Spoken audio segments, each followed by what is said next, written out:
There's a lot of stuff going on around the holidays. Christmas is about the birth of our Savior, Jesus. How can we make sure that that stays the focus of our holiday celebration? A lot of people ask, what do you do with Santa Claus? But the bigger conversation is, what are you going to do about Jesus? I love giving our kids gifts, but in the long run, that's not what they're going to remember the most. Decide amongst yourselves how you can keep the focus on Jesus coming as our Savior. One thing we wanted to emphasize to our children is the spirit of giving and allowing them the joy of giving. One of the other things that we've done is serve in the community. Put at the top of your list, how are we going to serve? How are we going to give? When you're overtired and oversugared, you're not blessing anyone. We need to decide in advance how many nights a week during the month of December we're going to be out of the house celebrating, doing something. When we say no to the party, to the parade, think about what you're saying yes to. A quiet dinner at home, reading a Christmas story. Think through Christmas. Don't just accept that the chaos and what's always been will always be. Be purposeful.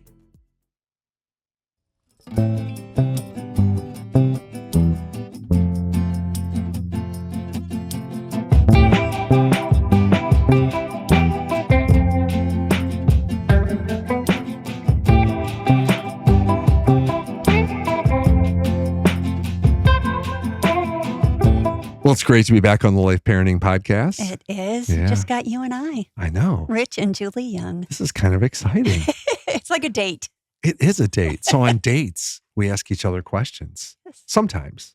I'll interview you, you interview me. So I'm going to ask you the first question. Give me your favorite, since this is a holiday podcast. Okay. The first in a series of holiday podcasts. Yeah, we're going to do a 3-part series, and we're going to invite some friends on the next 2. Right. So what's your favorite childhood memory from the holidays? The holidays. I was thinking about this. I knew you were going to ask me this question, even though we didn't talk about it. And I honestly don't know that there's just one favorite childhood memory. It's more this mass of everything together. And it was the family, the traditions, the fire crackling in the fireplace Christmas morning, because my dad was more excited, I think, than us kids. So he was up early getting that going. It was the Christmas Eve service with the candles. Like, it wasn't just one thing. It was all the special things, all the traditions, conglomerate, all into, 24 hours, 48 hours. You had the fire crackling because you grew up in an area where it was A, hot, or B, cold. It was very cold, which is great for Christmas Day. That's about the only day of the year that I like it cold. I always say I was created to live at the equator. Yeah. So as an adult, you have kids. So what's been your favorite not favorite childhood, but favorite adult memory of the holidays now that you've had kids? Yeah, it's going to be the same thing, really, but now seeing it through the eyes of my kids and listening to what their favorite things are. And it's a lot of the same things. We all love the Christmas Eve service and singing Silent Night with the candles and the special things that we do as a family and baking cookies together and reading the homemade donuts. Christmas morning. That's you, and you do an amazing job with that. A little Boston cream, filling it. That's really good stuff. That's neat. That was a tradition that your mom started. It was. And you have carried on, which is neat. And our kids she did embrace that fully. She did the basic cake donuts and kept it pretty simple.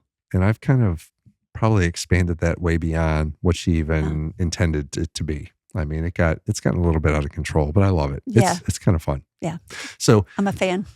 So we get married 33 years ago. We celebrate the first set of holidays together. Go back to that 1992 holiday season. What are a couple of things that stand out to you? What were some of Rich's non-negotiables?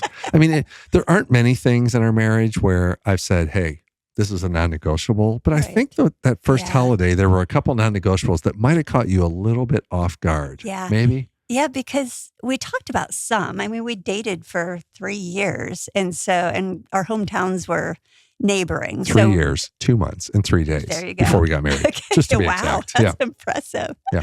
So I think we knew a lot of each other's holiday traditions and what we were getting into, but not the nitty gritty. And I learned a little bit the hard way, one of your expectations. It was our first Thanksgiving together. And I remember I went to the grocery. The hard way? I kind of learned this the hard way. Okay. Well, we didn't have a discussion ahead of time. And sometimes So There's- communication does help. Communication would have been helpful. I don't know that this is something I would have thought of to communicate, but you and I set the menu together. We weren't with family that first Thanksgiving. I think That's I had right. to You had to work. work. Yeah. But we set the menu. We agreed on what that would be, and that was all really easy to do. And one of the things was pumpkin pie. We both love pumpkin pie. So I went Yes, to I the do. store and bought canned pumpkin and came home, unloading the groceries, putting it away. And I still remember you picking up the can going, "What's this?" Well, I might have said, "What is this?" Possibly. Yeah. I said, "It's pumpkin for pumpkin pie." And you said, "You don't make pumpkin pie from a can." I said, "Of course you do. How else do you make it?" And you said, "You make it?" With pumpkins. And I said, "You don't make pumpkin pie with real pumpkins." Yes, you do. Well, now I know that, but at the time, I did not know that. They're called pie pumpkins. Yes. Well, I learned that. See, that was not how I grew up. So, I learned that, and for years, you would go buy the pie pumpkins, cook them, mash it all up, and then I would make the pie. So I learned that was an expectation that's important to you, and still carrying out to this day. It's beautiful. It just gets me excited thinking about it. Just hearing you tell that story brings joy to my body. What's one other thing that's like a non-negotiable? There's only two. Yes. That's one. Number two is cutting down the live Christmas tree. cutting down the live Yes, Christmas yes. tree. Which has been a challenge living here in South Carolina because But we can't grow Fraser firs. It's too warm. And so there's a lot of different varieties, white pine, Virginia pine, which work, and that's what we've had for years. They just don't have the short, sturdy branches and the beautiful symmetrical. shape. Yeah. Yeah. So I gave that up. We're getting back to Fraser firs, though, live Fraser firs We've in gone the up last to the couple of mountains. years. Yeah. This is getting exciting. Yeah. So I had to let go of the image of the perfect Christmas tree. And we've had some really unusual Christmas trees over the year. Dare I say Charlie Brown looking Christmas tree. But you know what? That's part of the beauty. You let go of the perfect Christmas tree, and you gave that up for the perfect husband. Exactly. I mean, there you go. what more could you ask for? I mean, come on. If you do say so yourself. Let me pat you on the back, darling. I guess when you host the podcast, you can throw a few things in there that maybe okay, be getting yourself. us back on track. So let's talk about this, because a lot of what we just talked about there is managing expectations. And we want to talk about what that looks like as you go throughout the holidays. And then we've got some other great topics, as you mentioned, with friends that we'll tell you a little bit more about towards the end of the podcast that's coming up in the next couple of episodes. But managing expectations, there's a few topics that we want to hit at around that. So there's a lot of stuff going on around the holidays. I mean, there is stuff. There's a lot of food, there's parties, there's lights, there's sugar, there's gifts, there's more parties, there's more sugar. I mean, it's just a lot going on. So let's unpack this a little bit. Let's talk a little bit about gifts, because that's a big one around the holidays, and just talk about expectations around that. Yeah. And I think when we talk about gifts, we have to get back to what is the focus of the season? Mm-hmm. Why are we celebrating Christmas? And discussing, I know you and I have had a lot of conversations over the years. Okay, Christmas is about the birth of our Savior, Jesus. How can we elevate and make sure that that stays the focus of our holiday celebration? And what things are we going to emphasize and what things are we not going to emphasize? And we get asked, a lot of people ask, what do you do with Santa Claus? For some Christians, they don't believe in celebrating Santa Claus, talking about Santa Claus with their children. Others say, hey, that's just a part of it as well. We also celebrate the birth of Jesus. So we're not going to sit here and debate our advice to parents, and it's what we have adopted as a family. What is your focus? What do you do with Jesus? Mm-hmm. The question of what to do about Santa Claus is a secondary. It is a conversation husbands and wives need to have together so that you're on the same page about what you're going to do about that. But the bigger conversation is, what are you going to do about Jesus? How are you elevating the birth of our Savior and that miraculous story and the years of prophecy, thousands of years of prophecy that foretold of his birth and the miracle of it? That's the real gift. That is the real gift. Yeah. And so, if you choose to do Santa, fine, but just don't make that the focus. Yeah. Yeah. No, that's really, really good. And I think also, you've got the reason for the season, but you also have time together with family, some extended time together with family, your immediate family that you're going to spend time with, day in and day out, and you do, and then extended family that you go visit or that comes and visits with you, and making that time special, making that time a time to connect. I remember as a kid, one of the best things I loved was getting together with my grandparents and my cousins on my grandparents' dairy farm. And I loved it because I loved the farm. I just loved being on the farm. I loved helping milk the cows, doing chores, just being outside. I still love that today. I just love being out in the environment, God's creation, and just being part of that. But I also loved it because I could hang out with them and spend time with them and have meals with them and sit around grandma's massive table and have meals together and have conversation and catch up with what was going on in their lives. And that side of the family we got together with multiple times a year like that. It was usually sometime in the summer to celebrate birthdays and then sometime around the holidays, either Thanksgiving or Christmas. And I just loved it. I just couldn't wait for that time. It was super, super special. So did you feel like there was an emphasis on gifts? Did you guys exchange gifts at all? Was that the focus? We did. We exchanged gifts, but it wasn't a massive part. I mean, my grandparents didn't have a lot of resources financially. Farmers, their type of farming, they did okay, but they really didn't focus on that. So yeah, we did get gifts, but it wasn't a big part of the time together. As a kid, I loved it. I mean, I loved getting a gift. That was awesome. Sure. But I really loved the environment that was created by that. And, I still love that today, getting together more than the gifts and just having the conversation, playing a game, cooking the donuts together, having a meal, reading the Christmas story. All of those things are way more important than the gifts. But it is fun to watch the kids experience joy in opening gifts. But yeah. Yeah. And I think that's neat that both of us, we reach back to our childhood and there were gifts, and gifts were a big part of the holiday season, but that's not what we remember and cherish the most.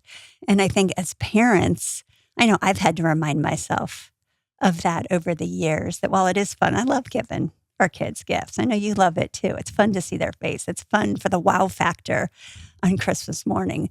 But in the long run, that's not what they're going to remember the most. Yeah. Yeah. And I think it's easy as parents to get caught up in the expectation that we feel that our kids might have on the size of the gift, the number of gifts, the expensive nature of them, how nice of a gift it is, especially when they're going to probably compare to other friends or family. That's a real thing. And what that leads to is not a lot of joy, but a lot of stress because you're focused on those intangibles, not on really some of the things that we've been talking about. So let's share a little bit about our journey. How did our gift giving to our children evolve over the years?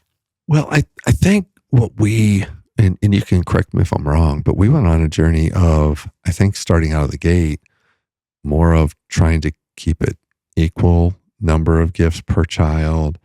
And, when you had one or two kids, it was a little easier to manage. Then you introduced the third kid and then the fourth kid and then the fifth kid. And we started realizing like, wow, this is becoming a bear. And on top of that, you had grandparents getting gifts. You had aunts and uncles giving gifts. We have very generous extended family. You had friends, close friends giving gifts. And then it was almost like, wow, this is becoming a monster. This is getting out of control. I don't remember what year it felt that way. Maybe you do, but I was like, we both felt like, wow, this is getting out of control. Yeah, it was kind of a wake-up call. I don't remember when that was either, but I remember Christmas morning, we had carefully picked out some gifts for our children, and I was eagerly looking forward to Christmas morning and giving it to them. And I remember looking around our living room at all of the gifts that our generous extended family and friends had given our children, which were amazing, but thinking, oh my, they don't need one more thing. Like, I think they were burnt out of opening gifts.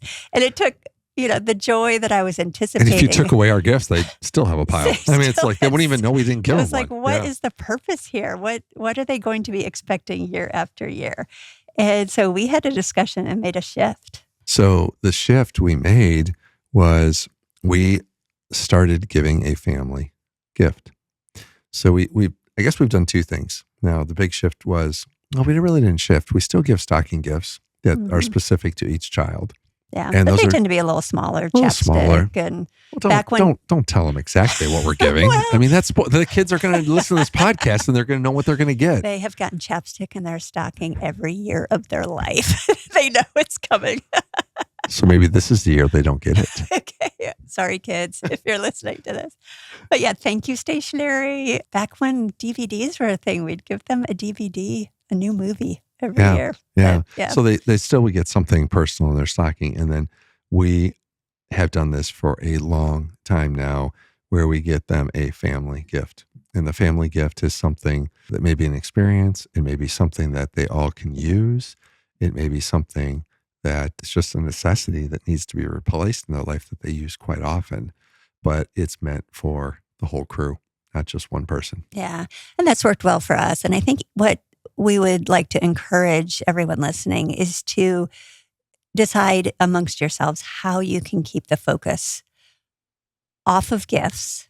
It can be a part of it. Like we said, it's a joy to give gifts to our children, but to keep the focus on the reason for the season, on Jesus coming as our Savior.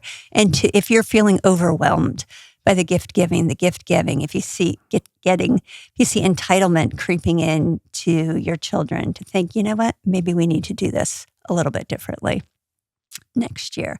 And we had a discussion with our kids when we were making that shift. And it was fun, and our budget was able to accommodate that. Whatever we were going to spend on each child instead went into one gift. So, talk about a wow factor. It was a little bit bigger things. I think the first year we did it, this was way back when we got a family computer, and that was a big deal to have a family computer. Yeah. And so that was really fun. Well, make it fun to give. I mean, enjoy the process, not a duty. I mean, I think there was a season where I went through going out and getting gifts, and it was more of a duty to go out and get them, and that weighs on you when it's that way. Mm-hmm. Matthew chapter 7 verses 9 through 11. Jesus speaking here. Which of you, if your son asks for bread, will give him a stone, or if he asks for a fish, will give him a snake? If you then, though you're evil, know how to give good gifts to your children, how much more will your Father in heaven give good gifts to those who ask him? Really make it fun to give. Enjoy it, and really seek out love languages of your kids. Mm-hmm. I mean, there's going to be certain kids that are really going to enjoy the gift giving process and gift getting process. They're going to really enjoy that. These types of gifts, when you go through and think through them and you're purposeful about them, you're going to let them know they were loved. They are loved through that process of getting and receiving those gifts too. Yeah. So that's neat. And talk to friends who have done it well. I know we have some friends that they give each of their kids 3 gifts every year, and they call them their gold, frankincense, and myrrh gifts. I think one of them, I'm going to get it wrong, maybe it's the myrrh, is usually a piece of clothing. Another one, maybe it's the frankincense gift, is maybe a devotional, something a book. Spiritual, a book. And then the gold gift is kind of the toy or the shiny object that they're really excited about giving. And so it limits it. The kids have an expectation. And I think that's what we have to do as parents, is really manage our children's expectations. Right. Because if you don't do that, it can lead to entitlement, where there's an expectation. We did a whole podcast episode too on entitlement. So we'll link that in the show notes. It's a real thing. I mean, and sometimes most of the time it's not done intentionally. I mean, you don't wake up around the holidays. Let me entitle my child. So I mean, you're not going to do that. I mean, it happens easily. But it's a slow, gradual thing over a period of time. It's a creep. You set unrealistic expectations. And then a big one is there's this rush and then a letdown once the novelty wears off, when it breaks or someone else gets something better, or you bought something that you can't pay for and now the bill has to be paid, and then it just falls apart. Yeah. So what are some other things we did as a family that have really been adding to our holiday experience, other than just the physical nature of giving gifts, that have been just really, really great? I think one thing we wanted to emphasize to our children is the spirit of giving and allowing them the joy of giving. It's more blessed to give than to receive, and to allow our children that satisfaction even before they have the money or the means to go out and buy a gift of their own. One thing we've had as a holiday tradition, we'll bake cookies and then we take them to the neighbors. And it usually involves a conversation with the neighbors. We ring their doorbell, wish them Merry Christmas, and we catch up with them. And there's some neighbors that we see a lot, and it's just, hey, here's your plate of cookies again this year. And there's other neighbors that we may only see them once a year when we go knock on their door at Christmas. Mm-hmm. And the kids, they loved doing that over the years. Yeah. Yeah, we've had a few kids that like it more than the others. Yeah. Some of the kids maybe don't like that type of interaction, but it's been good for them. Yeah. And it's been a great way to build relationships with those neighbors and get Yeah. to know them, get to know their story a little bit. Because I think if you get Yes. to know people's story, Yes. you understand a little bit more of why they say what they do, how they interact, how they react. And sometimes knowing their story maybe doesn't necessarily excuse behaviors, but it helps you understand them. Right. And you can have a little more grace for them. Yeah. So I think, one of the other things that we've done is just served in the community on a regular basis.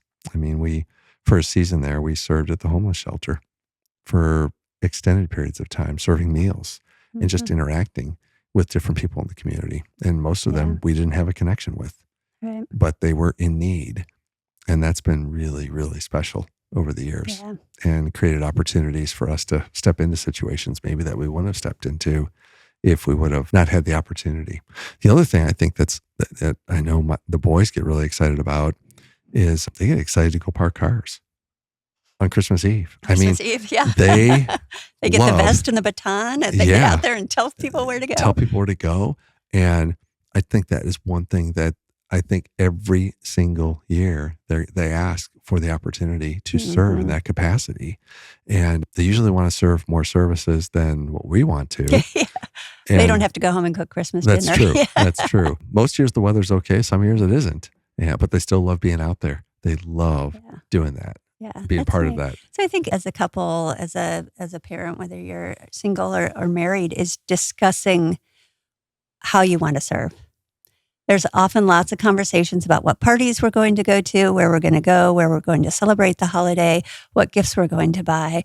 But put at the top of your list, how are we going to serve? How are we going to give to people? A lot of churches have angel trees. Our church sponsors where we pack backpacks for children who are going into foster care. Right. And it can be a special thing that they get for during a very uncertain time of their life. And we've had our children help pack those and think of things that would be special for a certain age child, often the same age as our kids, involving them in that. I know we've gone to Walmart and have given them a budget and said, here, each of you pack a backpack for a child. Here's a list of the things. You need to get a toothbrush. that's You need really to get a good. stuffed animal, whatever it is. But they love doing that. Yeah.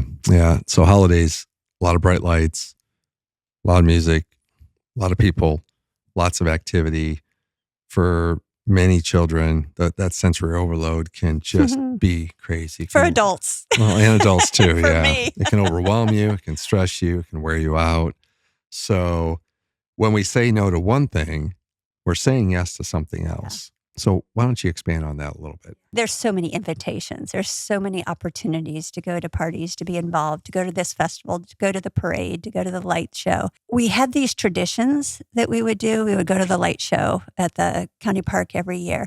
And then the next year we'd try something new. And then we've talked about this, one of our children. If we did it once, it became a tradition. Yeah. And so we started stacking on. Every family has that kid. We started stacking on all these traditions. And so we came to a point, we said, we need to cut back. We need to discern, we need to decide in advance how many nights a week during the month of December we're going to be out of the house celebrating, doing something. Then determine what it is that we were going to do. We can involve the children in that conversation so that they can have input, what is meaningful to them.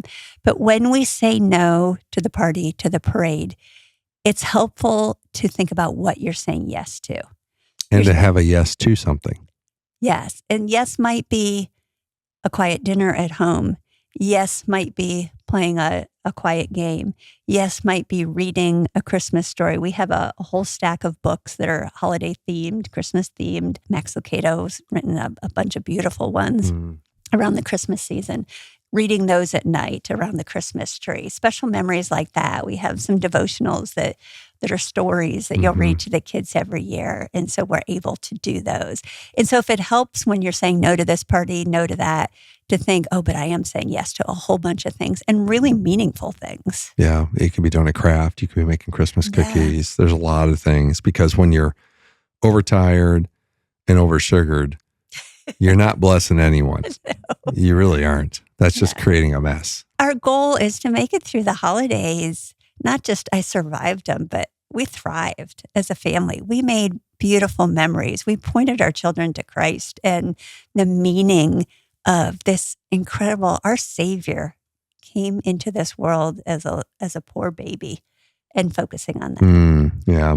And asking your kids what parts of the holiday traditions mean the most to them, because you're probably going to be surprised that the thing you think is a must doesn't actually mean that much to them.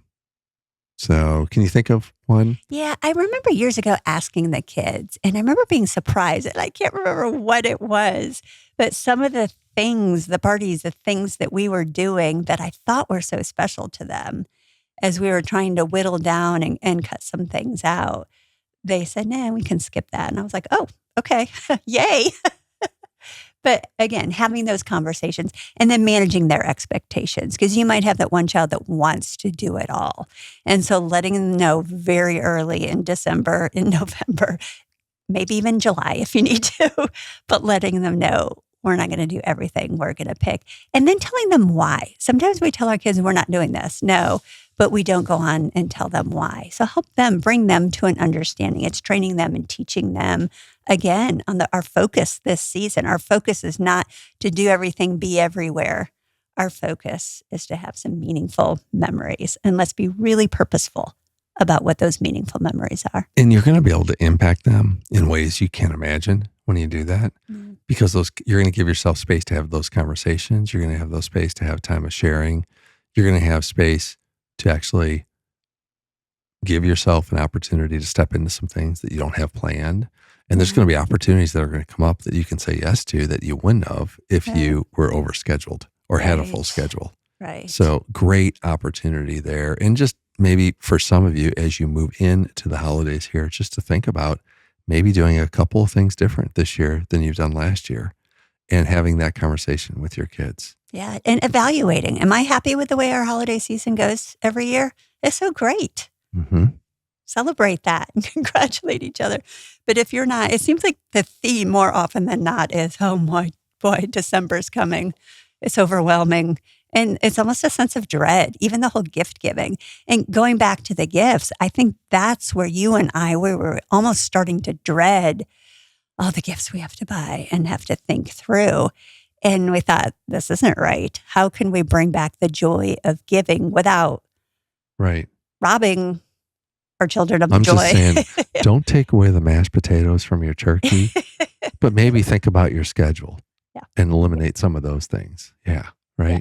That's really, really important. What's your favorite Thanksgiving food, Julie? If you had to pick one. It's the pumpkin pie. So I'm you would say pumpkin pie? I'm with you, yeah. So if you had one thing to eat, that would be your thing? That would be my thing. Okay. Cool Whip on it or just plain old pumpkin pie? Plain. Warm or cold? Oh, doesn't matter. Oh, really? Okay. No. All right. No, how about you? My favorite, it's mashed potatoes. Yeah. With melted butter in the middle. Yes, lots of butter. Like a lake. Yes. A lake of butter. Of course. Oh my gosh, that is amazing. Yukon Gold. It has to be Yukon Gold, though. That's important. Okay. So make sure you get the right potatoes. So let's wrap up or transition to talking about the spirit of giving with the spirit of getting. Yeah. And working through teaching through the spirit of gratitude, generosity, when a lot of times the focus is on receiving gifts. So what are some thoughts around that? Our kids love to give gifts. And like we mentioned before, even before they have the budget or the means to go out and buy them, it is fun for them to think about gift giving. So sometimes it's a craft that they do. And for grandma and grandpa, a picture that they paint, something that they do for daddy and put into their daddy's stocking. Even mom and dad have stockings. Mm-hmm. And so helping our children do that and then seeing the joy that they have on Christmas morning or whenever the gifts are exchanged, of seeing that person open the gift is fun. Another thing we did one year is we gave our kids money. I can't remember how much it was, but maybe a $20 bill. Maybe it was a little bit more, in their stockings. Do you remember when we did that? Yeah, I do. That was really good. And as soon as they opened it, we told them that's not for you to keep. And so at first it was like, wow, this big dollar amount. But then we told them that's not theirs to keep. And they kind of looked at us confused.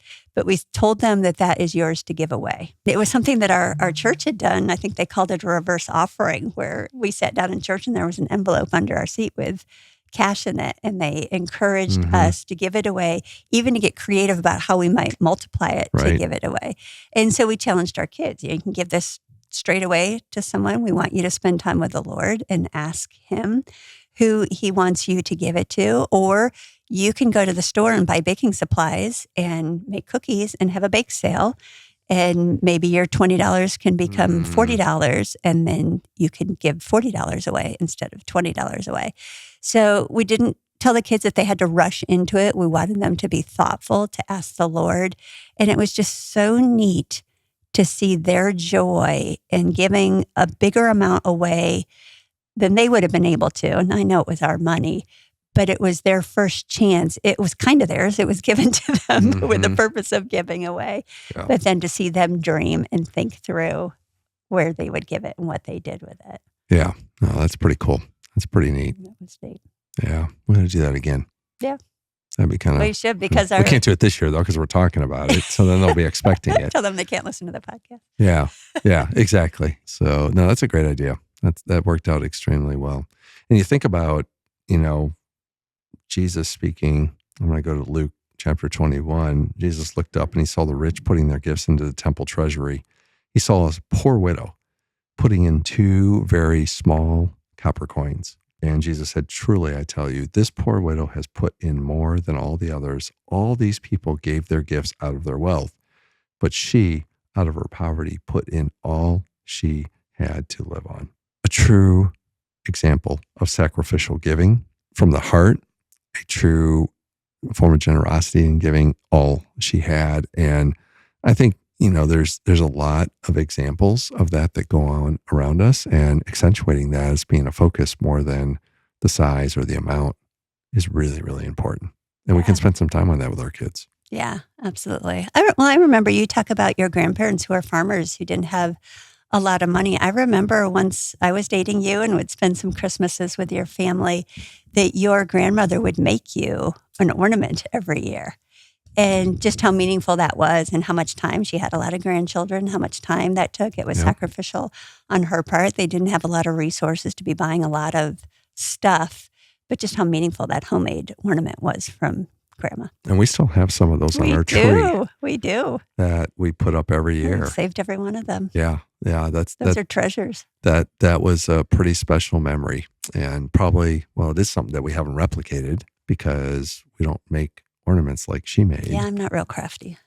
No. And then there's some crafts that you get that maybe you don't replicate. And, there's been some of those too over the years. Yeah. But that's okay. I mean, that happens. It truly was a hard thing, though. Yeah. And I could say that was something I looked forward to more than the purchased gift from the store, was finding out what that ornament was. And then we had a separate box just for the ornaments. And you look at them every year because you just want to go through them and count. You knew how old you were, you knew how many ornaments you should have. You had them all in there. And it was pretty neat seeing how that transitioned over the years. Yeah. That's neat. Well, hopefully this helped with just a few of the things that we have learned over the years. But if there's any takeaway I want parents to get from this episode, it's to think through Christmas. Don't just accept that the chaos and what's always been will always be and dread it, but to be purposeful, be prayerful. Ask the Lord, I want to honor you this season with our gifts, with the resources that we have. And that's another thing. I think a lot of parents so want to keep up with their kids' friends and make Christmas morning so wow, and then they pay for it on the credit card for months and months. And that is another thing that we decided early on, that if it couldn't be paid for, then our kids weren't going to get it. Yeah, I would say there's one other thing that stands out to me that we've done, and I can't remember what year we started doing it, but it was probably a good 15 years ago. And that is in our stocking to each other. We started write a note of appreciation to each other. And we've kept all those. We do. And I look forward to that every year. I look forward to doing it. I look forward to receiving it. And it was something that I think it started around the same time we started doing the family gift, is we started writing each other a note. And that's been something that's been a treasure to me over the years. Yeah, little confession here. I think gift giving is number 5 on both of our love languages. I think it's number 6 out of 5. Okay. Yeah. I don't think it's very high. Low. We probably should have stated that up front. But words of encouragement is your number 1. It is. Quality time is my number 1. So I will receive your words of encouragement while I sit next to you and we cuddle with each other. But yeah, that's been really meaningful. And I think neat for the kids to see that that's what each of us treasure. And it's been neat to see them see how much we treasure that. And they do that for us now on our anniversary or at Christmas one year. Their gift to us, they all pooled resources, gave us a gift certificate to a restaurant, and they each wrote us a really meaningful letter. Yeah, to open up at the meal. At the restaurant. At the date. Yeah. Yeah. Really creative. So something to look forward to as your kids get older. But that's the begin as you mean to go as well. Right. There are things that we do as parents. Our kids are watching everything that we do, whether it's good or bad.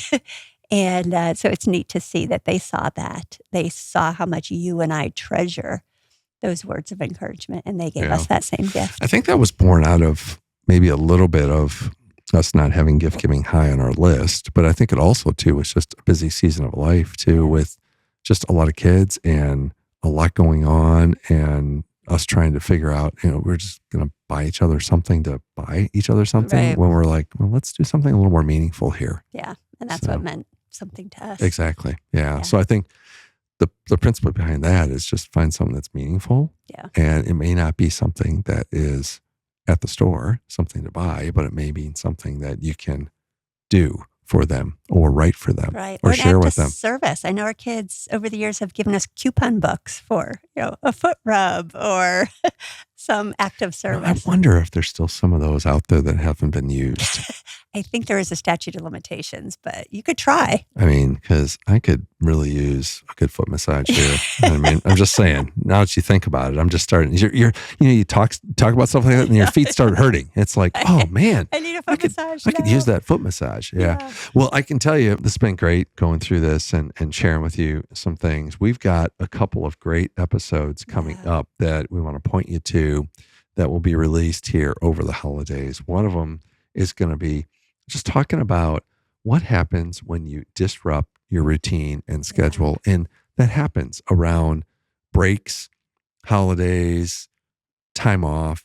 You're going to have a disruption in your schedule. And what are some things that you can do to prepare for that and do when you're in those situations to make that time a little bit more productive and palatable? Yeah, Jeff and Kathy Gratzmiller are going to be here to share with us on that. And I know you're going to love their wisdom. Yeah. And then the other topic we're going to have for you over the holidays here that you're going to love is just navigating family dynamics. Yeah. Would you say that they're that could be tricky? The crazy uncle might be out there, just that situation, the crazy aunt, the crazy uncle, and just the situations that can come up with awkward family interactions and unsolicited advice and boundaries you may need to set in your parenting. And we have Daryl and Janelle Downs joining us, good friends, and they're going to share some things that they've learned over decades of working with their kids and different family members and visiting different types of situations over the holidays. Yeah, excellent. Well, we hope you've enjoyed this. We have so many more resources on the website, growingfamilies.life. There's more videos, information. You can sign up to take an online class, and you can request to be connected with a contact mom. Yeah, there's links to our Instagram and Facebook in the show notes. Please take a moment to like the podcast, subscribe to it if you aren't subscribed, share it with someone if you think someone would benefit from this, and we'd love for you to write a review. Yeah, that is helpful. 5-star if you think it deserves it. Yeah. And if you have suggestions for future podcasts, you can email us at podcast@growingfamilies.life. Thanks for joining us on this episode of the Life Parenting Podcast, and we hope your time with friends, your family, and your extended family this holiday season is absolutely amazing. Yes. Right. Yeah. Until next time, great being with you.